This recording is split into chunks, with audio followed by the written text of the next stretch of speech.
Ya, oke guys. Assalamualaikum. Balik lagi dengan Jaki. Dan hari ini tanggal 24 Februari pukul 11 siang guys. Gua mau bahas Indosat. Indosat, ya guys, kalau lu lihat dalam 5 tahun terakhir, ini saham hebat loh.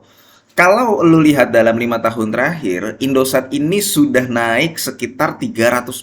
Yang artinya kalau duit lu ada 100 juta di saham ini 5 tahun yang lalu, secara capital gain, lu sudah menjadi 300 juta. Itu belum termasuk dividen yang dibagikan oleh Indosat, di mana dia membagikan dividen rutin biasanya.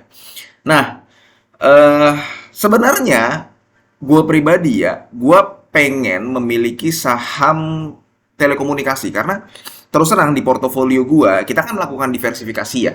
Saham perkapalan, misalkan saham batu bara, saham bank gitu ya, kemudian saham yang lain-lain. Gua belum punya saham telekomunikasi, termasuk Indosat ini. Telekomunikasi kan ada Indosat, ada Friend, ada XL, ada Telkom. Gue belum punya gitu. Pengen sebenarnya memiliki salah satu saham telekomunikasi di portofolio. Dan kalau misalkan memang ada saham telekomunikasi yang gue incar, salah satunya Indosat ini. Gini guys, Indosat, kenapa gue suka Indosat ya? Dia secara pendapatan, kita terlepas dari apa yang dilakukan oleh Indosat ya. Indosat kan kita suka melihat ya. Dia suka menjual aset, kemudian keuntungan yang didapatkan IPS-nya ini ya biasanya terutama di tahun 2021 tahun 2022 dia bukan pure karena pendapatan kemudian dikurangi bebannya kemudian nanti ada laba kotornya kemudian dipotong pajak sehingga terakhir laba bersih, bukan pure seperti itu. Terkadang Indosat ini IPS per kuartalnya besar itu karena ada beberapa kebijakan manajemen. Nih, gua kasih tahu aja, guys.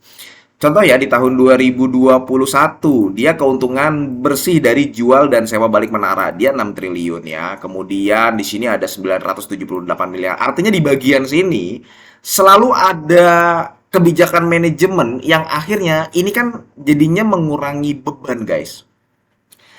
Ini pendapatan ya 31 triliun katakanlah dari selulernya, dari multimedia, dari telekomunikasi tetap 31 triliun.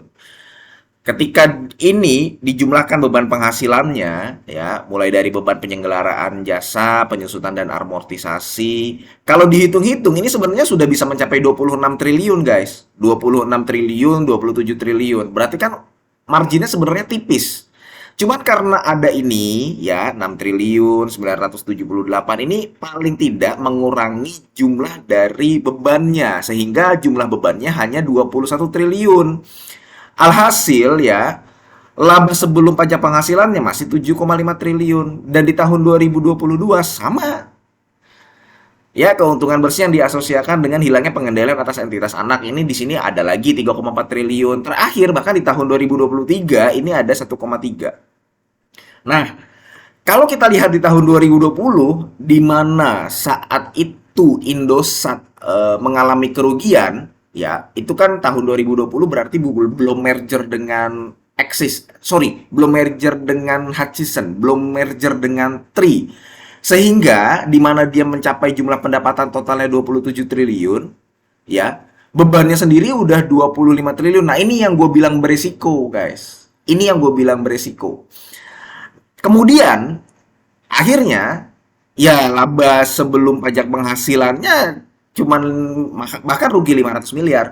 Jadi gini guys, Indosat itu dalam beberapa tahun terakhir tertolong dari sisi ini guys. Keuntungan bersih jual menara, keuntungan hilangnya asosiasi pengendali, kemudian di sini keuntungan bersih dari jual dan sewa balik aset. Jadi Indosat itu menjual saham, bukan menara ya, asetnya ke SMT dan SMT untungnya masih menjadi bagian dari perusahaan afiliasinya Indosat dan nanti Indosat nyewa lagi gitu. Tapi terlepas dari apa yang terjadi dalam beberapa tahun terakhir di mana Indosat ditolong dari sektor-sektor ini yang tadi gua sebutkan. Suka tidak suka, kita tahu bahwa jumlah pendapatannya terus meningkat apalagi setelah dia merge dengan Tri ya yang mana banyak orang menggunakan Tri juga dan pesaing terdekatnya yang paling berat ya bagian dari grup Telkomsel. Kalau bagian dari grup Telkomsel itu harganya naik terus, lu coba lihat di smartphone lu masing-masing ya. Paket data itu jumlahnya, harganya itu biasanya sebulan, bulan depan, 2 bulan ke depan bisa berbeda. Artinya begini, kalau misalkan Telkomselnya, grup Telkomsel baik Simpati dan sebagainya itu harganya naik terus dan kemudian orang mulai mempertimbangkan harganya sehingga mencari opsi lain yang jaringannya cukup kuat, yang harganya lebih bersahabat, ya Indosat ini salah satunya. Makanya kalau lu lihat, ya guys ya, terlepas dari semua yang tadi gue sebutkan, bahwa Indosat itu beresiko, kalau kita lihat dari jumlah pendapatan dan jumlah bebannya, pendapatan Indosat itu meningkat dari tahun ke tahun nih. Di tahun 2027, 2020 31 triliun ya, di tahun 2021-nya, tahun 2022-nya 46 triliun, sekarang udah 51 triliun. Artinya dalam satu tahun pendapatan Indosat itu kenaikannya mengalami kenaikan paling tidak di sekitar 8% sampai 9%. Sampai 10% lah. Ini dari 27 ke 31. Berarti kan naik sekitar 3 triliun, 4 triliun kan. Di sini dari 31 ke 46. Ya ini memang ada faktor dari mergernya Tri. Kemudian dari 46 ke 51. Ya kan ini kuartal 1, kuartal 2, kuartal 3 2023. Tahun penuhnya dari 46 triliun jadi 51 triliun. Jadi meningkat sekitar 9%. Nah, ini guys, bagusnya Indosat di sini.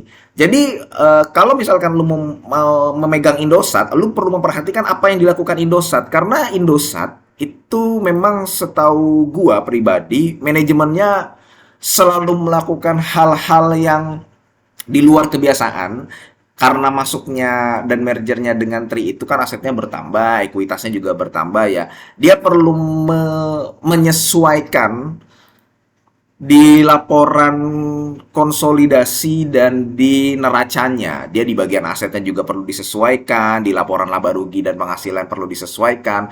Yang mana sehingga Indosat ini eh, pendapatannya dari tahun per tahun, dari tahun ke tahun bertambah, dan di bagian sini selalu ada cerita gitu guys. Bisa jadi nanti di 2024 kuartal 1, kuartal 2, kuartal 3, kuartal 4 ada cerita lagi nih di bagian sini. Ini kan coba nih. Ini guys nih di tahun 2023 kuartal 3 belum ada. Di tahun 2023 kuartal 4 ini ada nih. Sehingga EPS Indosat di kuartal 4 tahun 2023 tiba-tiba kan meningkat jadi 200 kan. Dan itu terkonfirmasi juga direspon oleh pasar, sahamnya naik. Nah, di tahun 2024 apakah Indosat akan melakukan hal-hal seperti itu lagi? Bisa jadi. Kalau misalkan Indosat melakukan hal-hal tersebut diimbangi dengan jumlah pendapatan yang terus meningkat, bisa jadi juga dan kemungkinan besar sahamnya akan naik. Tapi apabila Indosat tidak melakukan hal-hal yang tadi gue sebutkan ya, manajemennya tidak melakukan hal-hal yang tadi gue sebutkan kayak melakukan keuntungan bersih dari jual dan sewa balik aset, tidak melakukan manuver-manuver untuk mencetak laba gitu loh dari sektor lain, dan ternyata labanya serta EPS-nya turun, sahamnya juga berpotensi turun. Jadi gue masih akan menunggu ya. Untuk Indosat ini gue belum akan masuk, tapi gue memang terus terang ingin memiliki saham di sektor telekomunikasi.